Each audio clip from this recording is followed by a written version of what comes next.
Allô? Hey, salut! Comment ça va? Je suis toujours content quand j'ai de la belle visite. Bien là, tu vois, j'ai commencé à travailler sur toute la question de la nourriture en art actuel. La nourriture en art actuel. C'est vraiment un sujet que je trouve le fun. Bien, déjà parce que c'est un de mes deux sujets. En fait, c'est mes deux sujets préférés, OK. jumelés en un seul, hein, Oui, quand j'avoue. même. La bouffe puis l'art contemporain, y a-t-il des choses qui sont mieux que ça? Si j'ai comme de la misère à figurer, je me dis comment est-ce qu'on peut intégrer l'art et la bouffe? Explique-moi ça m'intrigue. Ah, ben là, regarde, bon, c'est sûr, j'ai amené une coupe d'affaires, là. Si tu veux, tu peux feuilleter ceci. Extraordinaire livre de Mélanie Boucher. Qu'est-ce qu'il y a à chercher à l'intérieur de la nourriture puis de la bouffe, en particulier dans En art visuel, tu ouais, veux c'est dire? ça, en Comment art ça visuel. marche? Ben, je veux dire, oui, pourquoi qu'il y a de l'intérêt à Ben, ce niveau-là? Premièrement, hein, art actuel, vie normale, il y a déjà un gros lien. Ouais, OK. Ce que je veux dire, c'est que c'est pas... tu sais, cette espèce de clivage que les gens s'imaginent qui existe entre les arts puis la vie, puis ils disent « Oh non, je vais pas au musée, je comprends rien ». Dans le fond, là, l'art actuel, c'est pas... c'est pas complètement déconnecté de notre existence. En fait, OK. c'est le contraire. OK. L'alimentation, ça fait partie de nos préoccupations Ouais. au quotidien, en tant qu'individu, en tant que collectivité. Ouais. Puis, ben voilà, fait que c'est une thématique parmi d'autres OK. qui peuvent Fait que les artistes, préoccuper dans le les fond, artistes ils en travaillent art sur tout actuel. ce qui intègre la vie, puis la bouffe, ça en fait Ben définitivement oui, mais ça partie. arrive. C'est comme son média, c'est comme Ben, son c'est- intérêt ouais. passe par là. Qu'est-ce qu'il essaie d'exprimer? Est-ce qu'il y a des Ah, ben là, revendications? ça varie ou, tellement. OK. Ben c'est ça varie énormément. Parce que, tu sais, la nourriture, pour certains, ça va être un outil. Oui? C'est-à-dire que ça va être l'équivalent de la glaise pour un sculpteur. OK. Encore On s'en sert pour faire de des la dessins. peinture littéralement, acrylique là. pour Ouais, ouais. un peintre Ouais, ou quoi ouais. que ce soit. La bouffe, ça peut servir à tout. Tu sais, j'ai vu autant des artistes qui ont travaillé, qui ont fait des reproductions de la Joconde en beurre d'arachide, OK. puis en confiture. C'est drôle, Ça je peut se l'aimerais faire. plus, moi, déjà, Oui, comme mais c'est ça. vraiment le fun. Tu C'est verras, cool. c'est un artiste sud-américain qui travaille là-dessus. Ensuite, on a des artistes qui travaillent dans l'art action qui, eux, vont vraiment utiliser la bouffe. C'est un des objets qu'ils utilisent dans leur performance. OK. Puis, il n'y a pas juste l'art action.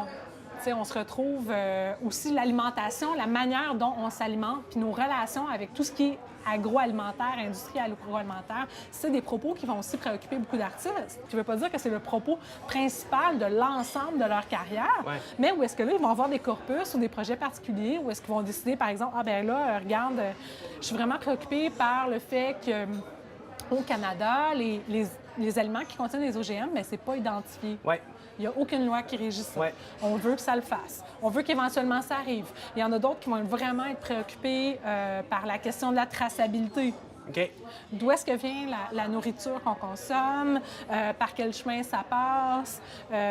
Donc, ça, ils nous offrent c'est des super pistes de vaste, réflexion là. à travers leur travail. Oui, ben c'est ça. Juste pour qu'on puisse réfléchir à ces sujets-là qui sont Oui. quand même Puis importants. eux-mêmes réfléchissent sur ces questions-là alors qu'ils travaillent sur leur projet. OK. Où est-ce que je peux voir ça? ben y a-tu là, de l'art, À part les justement, publications. Ben oui. influencé par la bouffe? Ou est-ce Ben, que... tu sais, c'est sûr que j'ai amené plein de publications. Là. Celle-là, tu peux la feuilleter si tu veux. C'est une des dernières publications qui a été produite par Orange. OK. Orange, tu sais, je te disais tantôt, Mélanie Boucher, en fait, c'est une des cofondatrices d'Orange. C'est un événement qui est triennal. Ça a commencé à Saint-Hyacinthe en 2003. Saint-Hyacinthe, je sais pas ce que tu connais de cette merveilleuse ville. Passablement De agricole, Montérégie. si je me souviens. Oui, définitivement. Ouais. Fait que dans le fond, oui, il y a un lien très, très fort avec l'agriculture. Saint-Hyacinthe et Montérégie, paradis du maïs, entre autres. Hein? Moi Faut qui se croyais que dire. c'était Neuville. Eh bien, Moi, je dirais non, je suis quand même montérégienne. Ah oui, OK, c'est ça, d'origine. respect. Fait que je dirais, ouais, le blé d'Inde, c'est sérieux.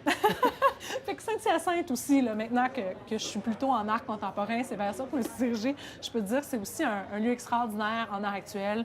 Là, il y a un centre d'exposition qui s'appelle Expression. OK. Bien, en fait, Expression, c'est là qu'est né Orange. OK. C'est eux qui ont fondé Orange en 2003. Puis éventuellement, Orange, c'est devenu un événement triennal, puis un organisme indépendant, là, Qu'est-ce qu'on autonome. retrouve là quand j'y vais là, à Oui. Orange? Là? Ah, c'est tellement trippant. Là. Je te dis, regarde, fais de ça premièrement pendant qu'on se parle. Ouais. Tu vas vraiment tripper. Dans le fond, Orange, c'est art actuel et agroalimentaire. OK. Puis ça répond à toutes les questions des réalités régionales. Tu sais, c'est super important qu'on ait un endroit comme Saint-Hyacinthe ou encore Rimouski, la Pocatière.